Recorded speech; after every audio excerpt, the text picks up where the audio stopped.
Welcome back. If you've just joined us, we're celebrating the remarkable young people at the 2024 Child of Wales Awards. And there's still plenty more on the way. The stories of courage and determination keep coming, and we can't wait to introduce you to more of these inspiring young heroes.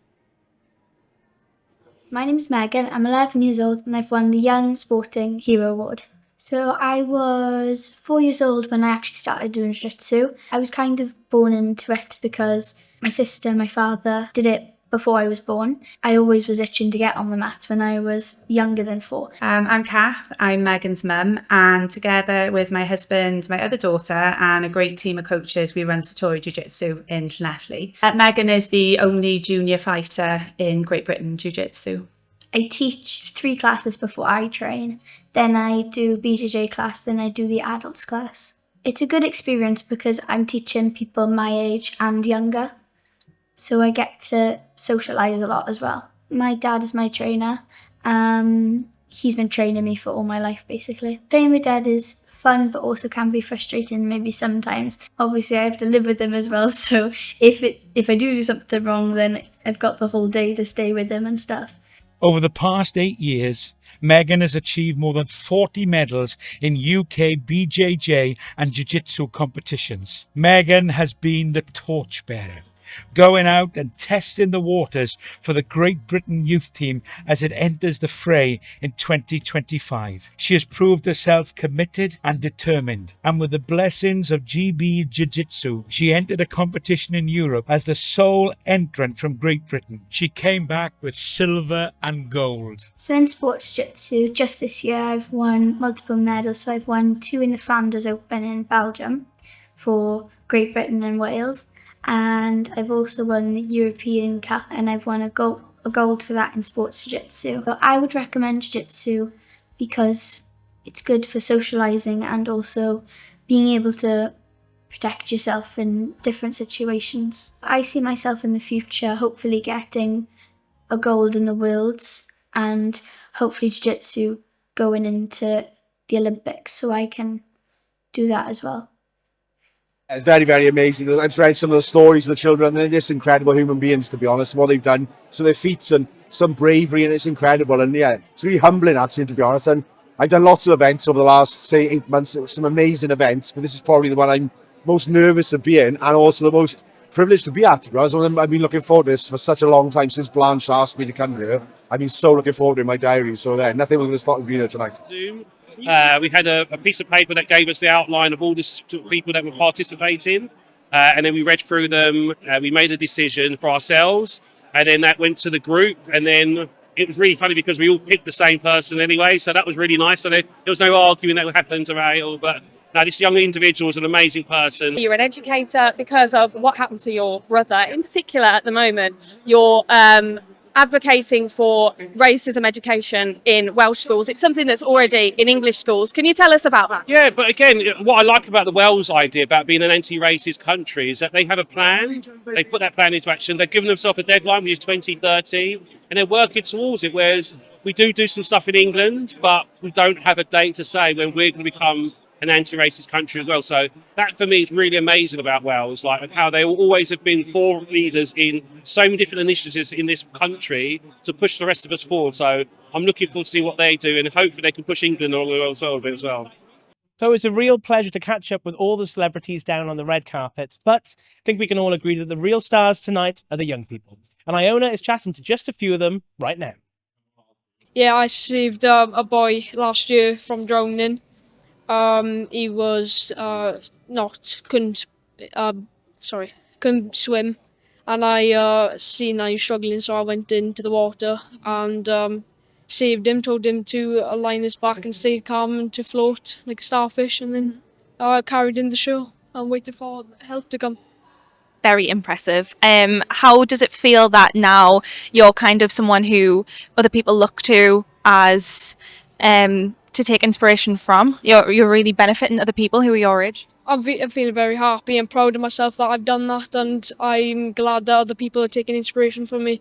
I've made new friends because I found other people and they've got siblings with autism or special needs siblings, and I've been on like loads of trips with young carers, and I've got to see many new things. It was the Young Sporting Hero Awards, so I was fortunate enough to go and go out to Trinidad and Tobago last year, and lucky enough to bring back the gold.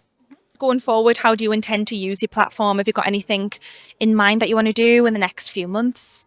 Well, I'm a CEO for Kidscape, and I want to try and use that to maybe go into schools and give some talks, especially in my community. I feel like it'd be nice to give back to them and go in, sort of speak to the young girls and the boys and just talk about my story and show that there really is a way out.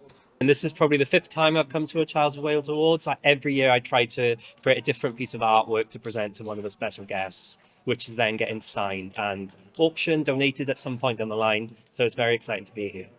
And obviously art's very unique. That's your whole thing. What have you got here? Do you want to show us? Today I've made Beverly Knight entirely using lipstick and kisses from my own lips. So it's entirely love, Beverly Knight.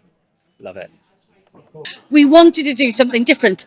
We knew that we could have, gone down the traditional sponsorship route or the traditional auction prize route, but we said, well, why don't we give the ultimate celebration of unity and love and donate a wedding, which went on bid prior to this evening. And it's raised over 12,500, of which every penny has gone to the charities Joshua's Wish and the Two Wish Foundation, and was split in half for both of them. Absolutely, and I'm sure there'll be so many children, that they look up to you. Obviously, you're online, all the content you're creating and things. But these young children are inspiring as well. And do you know much about the stories coming up tonight? So this year I haven't been told any of the stories behind the scenes. Last year I knew quite a few of them, so I was like, this year I wanna be in the moment and take them all in when they all come out on stage. So I'm really excited to hear a lot of them. But yeah, these children inspiring the rest of us on this content. So No matter what, no matter how many times you fall down, as long as you stand back up, you'll always be proud of yourself that when you stay down. For me, I've had many injuries over worlds, and I've fallen down way too many times. But if you don't stand back up, you'll never know what's on the other side of that line. And for me, it was always worth the thing. And for all these kids, they've done incredible. And I hope they will carry on achieving everything they ever dream of, because they can all do it. And I'm so proud of all of them. Tuish is a bereavement charity supporting families who lose a child or young adult under sudden circumstances. We're an all-Wales charity, but very much based here in South Wales. And we're supporting many, many families during really, really difficult times. Yeah, and as a charity partner, what was it about the Child of Wales Awards that drew you in? I think to be part of this event is really special. We have a lot of families with children ourselves that we support, and to see children being recognised, which is really, really important. Often it's the adults and the parents, but to see that tonight is going to be really special. How important do you think the arts are in helping young people overcome challenges and express themselves? I think they're hugely important. I've done a number of projects where I've worked with sort of underprivileged kids through, working with songwriting. And I know that actually, music is a thing that connects everybody. Everybody's got a music taste and music that speaks to them. And I know that actually it's such an important thing, to express, pain and express all sorts of things. And so, yeah, I think it's a real shame that in this day and age, the arts have really struggled in schools. And I think, it's such an important thing, for kids. I really do. Reese was diagnosed with cystic fibrosis at birth through a heel prick test. Devastating news. You don't know what it is, you don't know what to expect, but when you do your research, you speak to the consultants, you adapt your life around Reese to make sure he manages the condition, does all his nebulizers, he takes all his tablets, he attends all his appointments to stay well and fit and healthy. Hi, I'm Reese and I'm 11 years old. I'm fundraising for cystic fibrosis to help kids going through the condition. Reese has spent his birthdays and even New Year in the hospital, and in April of this year he spent 22 nights at Noah's Ark Children's Hospital. His treatment was very intense and he needed over 150 doses of IV antibiotics to beat an infection. I'm a goalkeeper for Killian under 11s. So I think that sport has really helped me with having cystic fibrosis and stuff to do with the fundraising. We had all the people that used to play rugby and all celebrities at the fundraising events we did. Well, the idea came during COVID and during quarantine and stuff. The first one, we got loads of shirts signed by Pele, Messi, Ronaldo, and we sold them all for a very significant amount. And we raised, what was it, 17,000? 22,000 on the first one. Yeah. And then on the second one, it was 15,000, and now we're up to 41,000. I'm incredibly proud of Rhys, you know, when he came up with this idea in COVID. It's pretty daunting to try and organise a gala dinner, and he's running around getting all these shirts done and donated, and you know, it always amazes me how generous people are. We got people involved at the start through social media, where, you know, when we were going through COVID, explained what we were trying to do, asked for people's help, and yeah, personal thanks really, because I know some people are here today, James Hook, Shane Williams, Jonathan Davis. Thank you, you know, from me and Rhys for supporting this. It's been a great journey so far, and we want it to continue for sure. It's been a whirlwind the past few years, but to be able to come into rooms like this, and you know, I'm presenting the award tonight as well, which is just so special, and yeah, just to see all the heroic things these children, you know, it's amazing, you know, and never would I have thought I'd go from Love Island to doing things like this. You know, I'm an ambassador for Valindra Cancer Charity, and again, that is just another amazing thing. What are you looking forward to most tonight? Honestly and truthfully, what I am massively looking forward to is meeting all the winners. I've met some of them, in fact most of them, but just seeing these phenomenal people.